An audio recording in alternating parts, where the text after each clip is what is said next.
नमस्कार दर्शकों, कानून और हम कार्यक्रम में आपका स्वागत है। आज का हमारा बड़ा अनूठा विषय है जिस पर हम चर्चा करेंगे विस्तार से। वह विषय है लिव इन रिलेशनशिप का कानूनी पहलू। आज हमारे पास स्टूडियो में चर्चा के लिए आए हैं श्री प्रकाश सहाय सर, जो कि लोक अदालत के अधिवक्ता सदस्य रह चुके हैं। इसके साथ साथ जिला विधिक सेवा प्राधिकार में भी इन्होंने लंबे समय तक अधिवक्ता के रूप में अपनी सेवा दिया है।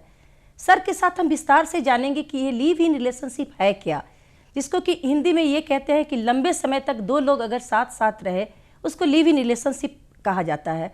और इसको आज आर्टिकल 21 के तहत जीने के अधिकार के रूप में इसको माना जा रहा है।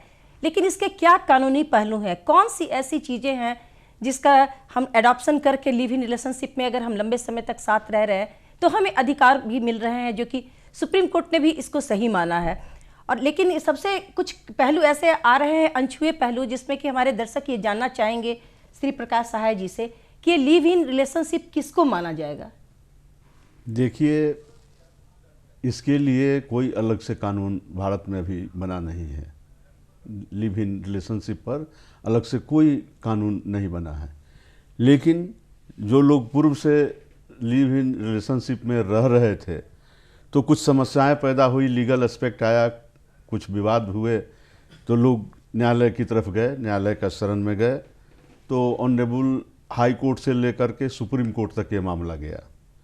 तो सुप्रीम कोर्ट ने अपने कई आदेश में यह पाया कि लिव इन रिलेशनशिप में जो रह रहे हैं वो कानूनी रूप से सही है, वैध है, उनको रहने वयस्क हैं, उनको साथ रहने का अधिकार है, बिना शादी किए हुए भी वो एक साथ पति पत्नी के रूप में रह सकते हैं। बिना शादी किए पति पत्नी के रूप में रह सकते हैं, एक साथ संबंध बना सकते हैं। ऐसे माना जा रहा है कि दो लोग अगर लंबे समय तक रह रहे हैं तो ये उनकी मर्जी है, उनकी निजी जीवन जीने की आज़ादी है। तो इसके तहत समय समय पर सुप्रीम कोर्ट, ये कोई नई बात नहीं है कि ये लिव इन रिलेशनशिप कोई नया मामला भी नहीं है।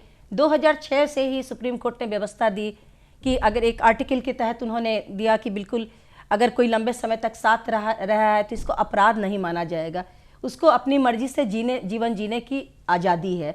इसके तहत लिव इन रिलेशनशिप में बहुत सारे लोग रह रहे हैं, लेकिन उसका कानूनी पहलू क्या है, क्या उसको मान्यता मिलेगी, क्या समाज उसको मान्यता दे रहा है, या जो भी हमारा अधिकार है जो कि विधि के द्वारा प्रदत्त अधिकार है, संविधान द्वारा प्रदत्त अधिकार है, क्या उसको मान्यता दिया जा रहा है। देखिए मैडम, जहाँ तक सामाजिक मान्यता की बात है उस पर हम नहीं जाना चाहते हैं, क्योंकि समाज में विभिन्न प्रकार के लोग रहते हैं और सबों का व्यू विचार अलग अलग होता है। हम सिर्फ कानूनी मान्यता पर आपसे कुछ कहना चाहते हैं।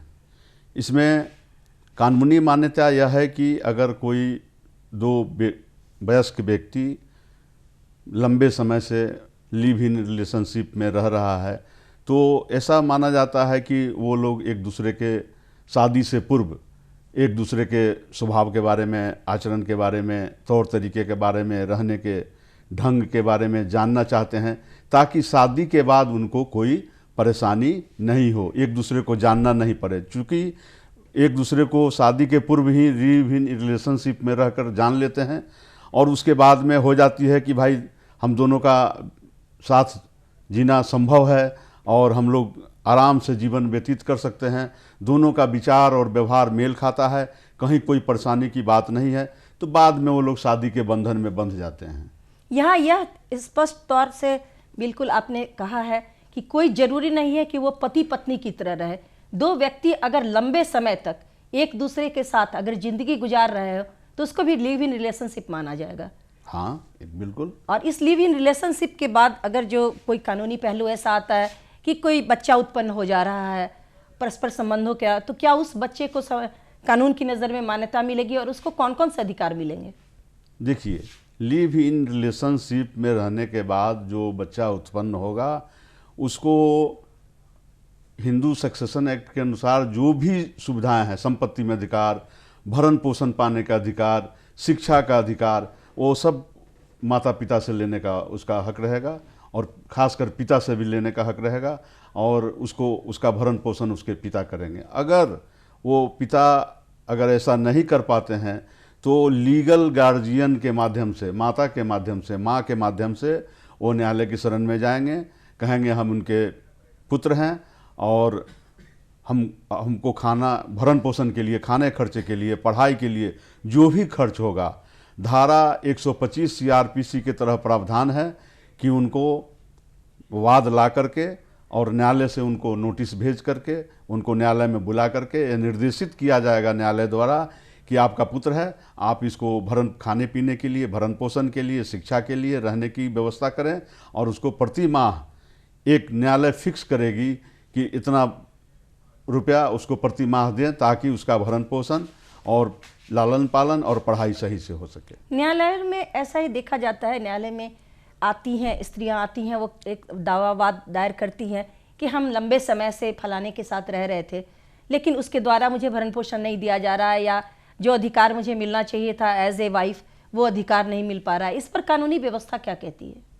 इस पर कानूनी व्यवस्था हमने बताया पूर्व में भी, एक ही सेक्शन है 125 125 सीआरपीसी, उसके तहत माता पिता को, बच्चे को और यहाँ सर हम ये डिफरेंस बताना चाहेंगे कि 125 के बारे में जो आप कह रहे हैं, 125 में ये क्लियर है कि जो पत्नी का दायित्व बनता है कि वह पति से भरण पोषण ले। अगर पत्नी नहीं कमा पा रही है या पति मतलब स्टेटस मेंटेन कर रहा है, उस स्टेटस में पत्नी को रखेगा। लेकिन लिव इन रिलेशनशिप में जो स्त्रियां रहती है उसको पत्नी का दर्जा नहीं दिया जाता, तो फिर किस तरह वो इस कानून की शरण लेंगी? उनको कानून वही बताया ना आपको कि काफ़ी लंबे समय से रह रही हैं, तो उनको अगर छोड़ दिया है, नहीं भरण पोषण दे रहे हैं, तो उनको 125 सीआरपीसी का आवेदन देना होगा न्यायालय में और वहाँ से आदेश होगा। इसके लिए उनको गवाहों की जरूरत पड़ेगी और एक ये साबित करना पड़ेगा कि वो लंबे समय तक उस व्यक्ति के साथ रही हैं। हाँ। इसके लिए उन्हें कौन सा न्यायालय बना हुआ है जहाँ जाकर उनको ये सेक्शन 125 का आवेदन देना होगा? हमारे दर्शक आपसे जानना चाहेंगे। देखिए, अभी जो परिवार न्यायालय है, कुटुंब न्यायालय है, वहाँ भी आप आवेदित कर सकते हैं।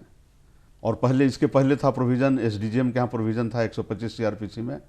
अब इसके लिए स्पेशल कोर्ट बनाया गया है, परिवार न्यायालय, कुटुंब न्यायालय, जहाँ जाकर के आप भरण पोषण के लिए आवेदन कर सकती हैं। सिविल प्रोसीड्यूर कोर्ट के तहत भी क्या ऐसी महिला गुजारा भत्ता, भरण पोषण इत्यादि प्राप्त कर सकती है जो लंबे समय तक लिव इन रिलेशनशिप में बिल्कुल रहे? बिल्कुल बिल्कुल कर सकती है। हमारे दर्शक विस्तार से आपसे जानना चाहेंगे कि किस तरह से ये मुकदमा दायर होगा सिविल प्रोसीड्यूर कोर्ट के तहत?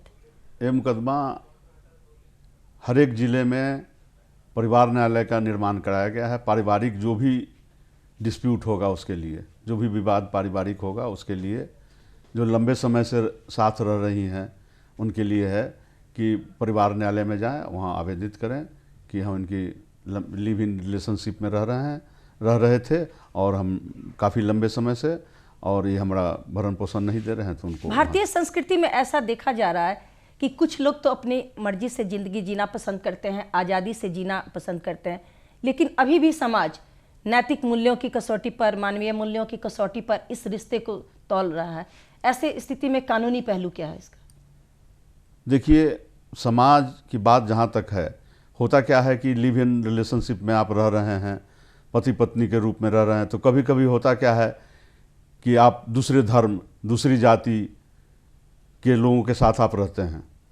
इसमें माता पिता को नागवार गुजरता है, उनको पसंद नहीं है कि दूसरे धर्म, दूसरे जाति के साथ हमारी बच्ची या हमारा बच्चा रहे, तो क्या करती हैं कि जा कर के आवेदन केस कर दें कि हम फुसला करके किडनैप कर लिया गया है और गलत तरीके से रखा जा रहा है।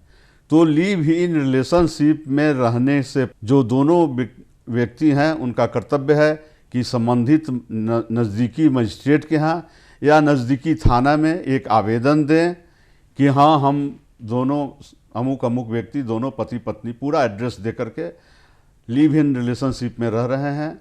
अगर कोई मुकदमा करता है या कोई कुछ करता है तो उस पर कोई कार्रवाई नहीं की जाए और उसकी प्रति अपने पास रख लें, ताकि दूसरे धर्म और दूसरी जाति में शादी करने, लिव इन रिलेशनशिप में रहने के बाद अगर गार्जियन को पसंद नहीं है रिश्ता या ये बात, तो अपहरण का केस कर देते हैं। उसके बाद में लड़की को अगर केस हो जाता है तो पुलिस का कर्तव्य बनता है कि लड़की को लेकर के न्यायालय में 164 का बयान कराए, 164 का बयान कराए, और वहाँ स्थिति स्पष्ट हो जाएगी कि उनका अपहरण किया गया है या वो अपनी राजी खुशी से साथ रह रही हैं।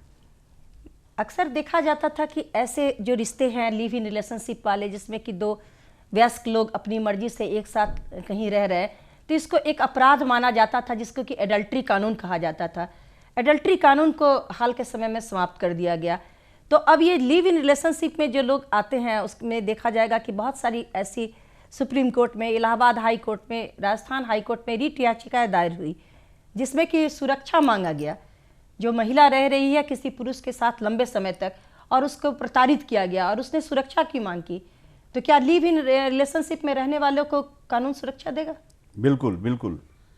Honourable apex court, supreme court ने जब इसको वैध ठहराया है, लिव इन रिलेशनशिप को वैध ठहराया है कि अगर दो वयस्क साथ एक छत के नीचे रह रहे हैं, एक साथ रह रहे हैं, पति पत्नी के रूप में रह रहे हैं, पत्नी पत्नी के रूप में व्यवहार कर रहे हैं, तो ये जायज़ है। इसको मान्यता भले ही सुप्रीम कोर्ट ने इसको जायज़ ठहराया हो, लेकिन अभी भी देखा जाएगा तो कोई ऐसा कानून नहीं है जो इसको प्रोटेक्ट करे। ये एक व्यवस्था ऐसी दी गई है कि इसको गलत नहीं माना गया, इसको साथ रहने को जायज़ माना गया, लेकिन ऐसा कोई कानून अभी तक नहीं बना। नहीं, इस पर कोई लिव इन रिलेशनशिप पर अलग से कोई नया कानून नहीं बना है और ये बनना चाहिए। इस तरह के जो लिव इन रिलेशनशिप के मामले आते हैं, जैसे कि किसी के साथ अगर प्रताड़ना हो रही हो, तो वो किस न्यायालय में मुकदमा दायर करेगा? जी, उसके लिए या आप शादीशुदा पति पत्नी हैं या लिव इन रिलेशनशिप में रह रहे हैं, उसके लिए 2005 में एक्ट बना है, डोमेस्टिक वायलेंस एक्ट, घरेलू हिंसा अधिनियम बना है। उसके तहत आप लिव इन रिलेशनशिप में रह रहे हैं, अगर आपके साथ टॉर्चर किया जाता है, मारपीट की जाती है, किसी प्रकार की प्रताड़ना की जाती है, तो उसके लिए डोमेस्टिक वायलेंस एक्ट बना है 2005 में। उसके तहत आप जो संबंधित न्यायालय के एसडीजीएम हैं उनके यहाँ आप बात दायर कर सकते हैं और उसको रोक सकते हैं। इसकी क्या प्रक्रिया है? हमारे दर्शक ये जानना चाहेंगे, क्योंकि हमारे बहुत सारे ऐसे दर्शक हैं जो कि नहीं जानते कि इस प्रक्रिया की कैसे मदद ले, लंबे समय तक रहते हैं। आप अक्सर देखते होंगे न्यायालय में रहने के कारण कि बहुत सारे ऐसे मामले थानों पर आते हैं कि यौन प्रताड़ना हुई, हमें लंबे समय तक मेरे साथ रहा, 376 का केस हो जाता है, रेप का केस बन जाता है, यौन शोषण का केस बन जाता है। तो आप ये इसको किस तरह से उचित मानते हैं और कौन सा ऐसा रेमेडीज है जो कि वो लेके महिला कानून की मदद ले सकती है? इस मामले में दोनों अपनी वयस्क हैं, दोनों अपनी स्वेच्छा से राजी खुशी से साथ रह रहे हैं। बाद में लड़का शादी से मुकर गया, शादी नहीं किया, तो लड़की सीधे न्यायालय पहुंच जाती है, थाने पहुंच जाती है और ये कहती है कि हमारे साथ शारीरिक शोषण हुआ, हमारा शारीरिक शोषण हुआ है और हम शादी से मुकर रहे हैं। तो इस पर भी दिल्ली हाई कोर्ट का कई आदेश आए हैं। उसमें दिल्ली हाई कोर्ट ने स्पष्ट किया है कि यह बलात्कार का मुकदमा नहीं हो सकता है, चूँकि दोनों राजी खुशी से अपनी सहमति से साथ रह रहे थे, इसलिए इसको बलात्कार के दृष्टिकोण से इस कांड का अनुसंधान नहीं किया जाए, बल्कि इसका अनुसंधान जो है, बहुत अच्छी बात उन्होंने कही है, इसको क्रिमिनल ब्रीच ऑफ ट्रस्ट का मुकदमा कर करके। आपने बहुत अच्छी बात बताई, क्रिमिनल ब्रीच ऑफ ट्रस्ट। अक्सर देखा जा रहा है कि दो लोग लंबे समय तक साथ रह रहे हैं, शुरू में विश्वास बना रहता है, बाद में विश्वास में कमी आ जाती है। दोनों पक्ष में से कोई भी एक पक्ष अगले का पैसा या उसका जो भी सामान वगैरह है, जो कीमती डॉक्यूमेंट वगैरह है, वो सब कुछ लेकर फरार हो जाता है। तो उसके लिए क्या कानून में क्या रेमेडीज है? उसके लिए तो हम तो क्रिमिनल ब्रीच ऑफ ट्रस्ट के बारे में बताया आपको। आपने कहा कि वो साथ रहने के बाद में उसका सामान वगैरह या डॉक्यूमेंट, तो उसके लिए तो क्रिमिनल केस है। आप संबंधित नज़दीक के थाने में जाएं और बताएं। ब्रीच ऑफ ट्रस्ट जो बात आपने बताया है सर, ब्रीच ऑफ ट्रस्ट में तो ये है कि विश्वास का अभाव। हाँ। हमारे बीच में एक लंबे समय तक एक विश्वास रहा, विश्वास में कमी हो गई। हाँ। और विश्वास का अभाव हो गया, तो क्रिमिनल ब्रीच ऑफ ट्रस्ट का मैटर आया। लेकिन ये जो लंबे समय तक साथ रहने में एक दूसरे के प्रति आकर्षित हो जाते हैं, अपने सारे बहुत सारा मामलों में आपने देखा होगा, एटीएम का पिन वगैरह बता देते हैं, पासबुक ऑपरेट कराते हैं अपने साथी से, तो इससे सारे गोपनीय बातों की जानकारी हो जाती है और उसके बाद पता चलता है कि ऐसा विश्वास टूट गया और अगला एक पक्ष दूसरे पर मुकदमा कर रहा है, फिर दूसरे पक्ष को क्या सावधानियां बरतनी चाहिए ऐसे जो मामले हैं और जिसमें कि लंबे समय तक पति और पत्नी साथ की तरह साथ रह रहे हैं या नहीं भी रह रहे हैं, पति पत्नी की तरह, दो साथी की तरह ही अगर लंबे समय तक साथ रह रहे हैं, तो ऐसे साथियों को क्या गोपनीयता बरतनी चाहिए? देखिए, सबसे बड़ी बात है कि लिव इन रिलेशनशिप में जो लोग साथ रहते हैं वो इसलिए रहते हैं कि एक दूसरे को जान सके, शादी से पूर्व एक दूसरे को जान सके, उनके स्वभाव आदत के बारे में जान सके, ताकि शादी के बाद कोई परेशानी नहीं हो। इसलिए उनको लिव इन रिलेशनशिप में ज़्यादा दिन तक नहीं रहना है और एक दूसरे को जानने के बाद में उन पर दबाव देना है कि भाई आप हम लोग बहुत दिन साथ रह गए, आप इसको शादी को रजिस्टर्ड कीजिए और शादी कर लीजिए, उसके बाद हम लोग अब साथ रहें। या अपना कोई भी जो गोपनीय पिन वगैरह हो या अपनी ना बताएं, ना शादी, बिना शादी किए वैध रूप से लीगली मैरिज किए आप अपना पिन वगैरह नहीं बताएं, कोई गोपनीय जानकारी शेयर नहीं करें और साथ रहें। आज की जो युवा पीढ़ी है वो बिल्कुल आगे बढ़ रही है। बहुत सारे हमारे प्रधानमंत्री जी की ऐसी योजनाएं आई हैं जिसमें कि बच्चे बच्चियां बाहर निकलकर कामकाज कर रहे हैं, कंपनियों में कामकाज कर रहे हैं, SHO कर रहे हैं। तो इसमें ऐसे समय में एक समय की मांग कभी कभी हो जाती है कि दो लोग साथ रहें और एक कमरे में रहें, इसके बीच में लिव इन रिलेशनशिप डेवलप कर जाता है। तो ऐसे मामले में उन लोग को क्या सावधानियां बरतनी चाहिए अगर दो लोग साथ साथ रह रहे हो और एक लंबे समय तक रह रहे हो साथ साथ और उनका रहना एक मजबूरी हो? जी, जहाँ तक लिव इन रिलेशनशिप का कंसेप्ट यही है कि साथ रह करके एक दूसरे को जान लें और दोनों का स्वभाव, एक शारीरिक संबंध है। मैं लड़कियों से ये बताना चाहूंगी कि अगर लंबे समय तक आप साथ रह रहे हो साथी के और एक मजबूरी के तहत लिव इन रिलेशनशिप में रहना पड़ रहा है, क्योंकि बाहर में कभी मकान मिलने में दिक्कत होती है या किसी का सहारा चाहिए कि जिस सहारे के साथ आप रह के आप वहाँ अपना जो कामकाज कर रहे हैं उसमें मदद हो, तो ऐसे लोग कम से कम उस साथी के साथ संबंध बनाने से तो बिल्कुल हिचके, क्योंकि एक सामाजिक मर्यादा है भारतीय संस्कृति की कि कोई भी स्त्री शादी के बाद ही किसी पुरुष के साथ संबंध बनाती है। लेकिन ऐसे मामले में जो लड़कियां हैं वो अपना धैर्य खो देती हैं और संबंध बन जाता है और फिर एक लंबे समय तक अगर संबंध बनता रहा उसके बाद फिर एक बच्चे का जन्म हो जाता है, तो फिर अधिकार दिलाने के लिए वो लोग न्यायालय के शरण में आते हैं, क्योंकि अक्सर ऐसा देखा जा रहा है कि लिव इन रिलेशनशिप में बहुत कम ही ऐसा रिलेशनशिप है जो परिपूर्णता की ओर अग्रसर होता है। बहुत से ऐसे रिलेशनशिप हैं जो रास्ते में ही टूट जाते हैं। तो उसके बाद उस संबंधित महिला को या उस संबंधित बच्चे को अधिकार दिलाने के लिए बहुत संघर्ष करना पड़ता है और उसके साथ साथ समाज भी ऐसे रिश्ते को अभी पूरी तौर पर मान्यता नहीं देता। कानून इसको अडॉप्ट कर लिया है, कानून इसको अपने से ये गलत नहीं मान रहा है, लेकिन ऐसा कोई कानून नहीं बना है जिसके तहत हम कानून की मदद लेकर उस महिला को कहीं बहुत सारा अधिकार दिला दें या उस बच्चे को अधिकार दिला दें। उसके लिए बहुत लंबी लड़ाई लड़नी होती है। तो ऐसे में संबंध बनाने से तो बिल्कुल ही हिचकना चाहिए। जहाँ तक कि कहा गया है कि महिलाओं के लिए जिला में जिला विधिक सेवा प्राधिकार कार्यरत है और इसके तहत अगर लिव इन रिलेशनशिप में जो चली गई महिलाएं हैं तो क्या उसको जिला विधिक सेवा प्राधिकार के तहत मदद मिलती है? जी, जिला विधिक सेवा प्राधिकार में उसका लिमिटेड जो है उनका क्षेत्राधिकार है।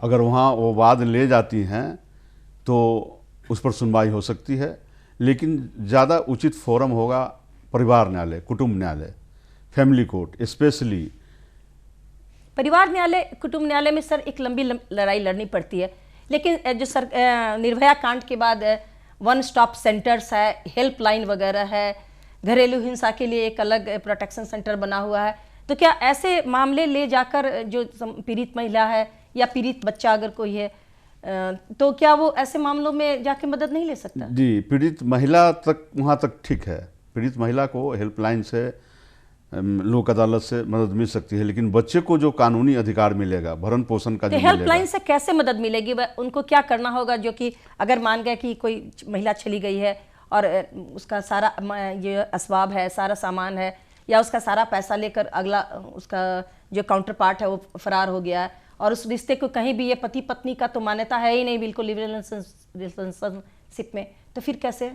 तो हेल्पलाइन, महिला हेल्पलाइन बना है, उसमें वो आवेदन करें, महिला पुरुष को नोटिस करके उनको बुलाई जाएगी और वहाँ बैठा करके सामने में, दोनों के सामने में समस्या का समाधान किया। तो ये तो रही महिलाओं की बात। कभी कभी ऐसा होता है कि पुरुष भी चले जाते हैं, किसी महिला पर विश्वास कर लिया, लंबे समय तक उन्होंने उनका धन शोधन किया, उनके सारे अकाउंट्स वगैरह से अच्छा खासा पैसा निकाल लिया और उसके बाद पता चला कि अब ये रिलेशनशिप नहीं बरकरार रहेगा, तो फिर ऐसे पुरुषों के लिए क्या व्यवस्था है? उसके लिए वो थाने में जाएं, थाना में आवेदन दें, उनके साथ क्या क्या हुआ है, उनका कौन कौन सी सामान लेकर के वो चली गई है, उनके साथ क्या हुई है, वो पूरा थाने में आवेदन करें, उस पर छानबीन होगी, कार्रवाई होगी। अगर ये लंबे समय तक ये मतलब साथ रह रहे हैं, इसको साबित करने के लिए क्या क्या डॉक्यूमेंट्स चाहिए और क्या कौन से डॉक्यूमेंट्स बना ले, ताकि भविष्य में अगर इस तरह की स्थिति का सामना करना पड़ जाए तो किसी भी अधिवक्ता के पास जाए या जज के पास जाए, तो जज को भी कौन कौन से ऐसे सबूत मिलने चाहिए? देखिए, ऐसा हुआ एक बार कि लंबे समय तक लिव इन रिलेशनशिप में लोग रह रहे थे, बच्चे भी पैदा हो गए, उसके बाद वो भरण पोषण खाना खर्चा देने से इनकार कर गए, अलग हो गए। महिला गई परिवार न्यायालय में, उसने आवेदित किया और कहा कि इसके पिता फलना है। उसके जन्म तो कहा कि नहीं, हमारे बच्चे नहीं हैं, लेकिन उसके जन्म के समय हॉस्पिटल में उसने अपने पिता के रूप में हस्ताक्षर किया था जी। तो न्यायालय में प्रस्तुत किया गया कि देखिए इनके पिता हैं और इन्होंने हॉस्पिटल में भर्ती होते समय पिता के रूप में अपना हस्ताक्षर किया था और इनके पिता हैं, कानूनी पिता हैं, इसलिए भरण पोषण दिया जाए और उनको भरण पोषण। एक डीएनए की बात भी आप बताएं सर कि डीएनए टेस्ट करके भी तो जाना जा सकता है कि फलाने बच्चे का कौन पिता है, और ये लंबे समय तक साथ रहने का जो ये है इन लोग का मामला है, उसमें डीएनए टेस्ट करवाकर भी तो उस बच्चे को बिल्कुल उसका अधिकार दिलाया जा सकता है। या वो महिला अपने आस पड़ोस के लोगों से भी अपना कंसल्ट कर सकती है कि हम लोग लंबे समय तक साथ रहे हैं, आप लोग भी इस चीज़ को आप लोगों ने देखा है, तो आप लोग भी चल के न्यायालय में हमारी मदद करें, न्यायालय को ये बताएं कि हम लोग लंबे समय तक साथ रहे हैं। कहीं मकान मालिक, अगर मकान मालिक से कोई एग्रीमेंट बनाते हैं तो एग्रीमेंट में भी दोनों का नाम होना चाहिए, बिल्कुल सावधानी होनी चाहिए कि बिल्कुल दोनों का एग्रीमेंट में नाम हो। और इसके साथ साथ ये साबित करने के लिए कुछ महत्वपूर्ण डॉक्यूमेंट्स की बहुत ज़रूरत पड़ती है, क्योंकि शुरू में तो अगर कोई भी व्यक्ति, या वो महिला हो या पुरुष, एक दूसरे पर इतना ज़्यादा विश्वास रहता है कि उस समय सावधानियां बरत नहीं पाते हैं। लेकिन अगर आप इन सावधानियों को नहीं बरतेंगे तो आगे आप न्याय लेने के लिए आएंगे तो आपको न्याय नहीं मिल पाएगा। क्योंकि अभिनेत्री खुशबू के भी केस में भी ये सब चीज़ें आई थी कि बिल्कुल लिव इन रिलेशनशिप को कानूनी मान्यता दी गई, इसको उचित माना गया। बहुत सारे केसेज में ऐसा है कि सुप्रीम कोर्ट ने, उच्च न्यायालय ने, यहाँ लोअर कोर्ट ने इसको प्रोटेक्शन भी दिया। इसको कोर्ट ने कहा कि हाँ, अगर ये लंबे समय तक साथ रहे हैं तो इस बीच में अगर इनके माता पिता या परिवार के लोग या समाज अगर इनको डिस्टर्ब करता है तो इसको कानूनी प्रोटेक्शन दिया जाए। तो बहुत सारी चीज़ें ऐसे आई इसके पक्ष में, लेकिन फिर भी अभी भी ये इसमें बहुत सारे, जब तक ये इसका कानून अस्तित्व नहीं प्राप्त कर लेता तो ऐसे ये लिव इन रिलेशनशिप में अगर रहना भी पड़ जाए तो सावधानियों के साथ रहना चाहिए।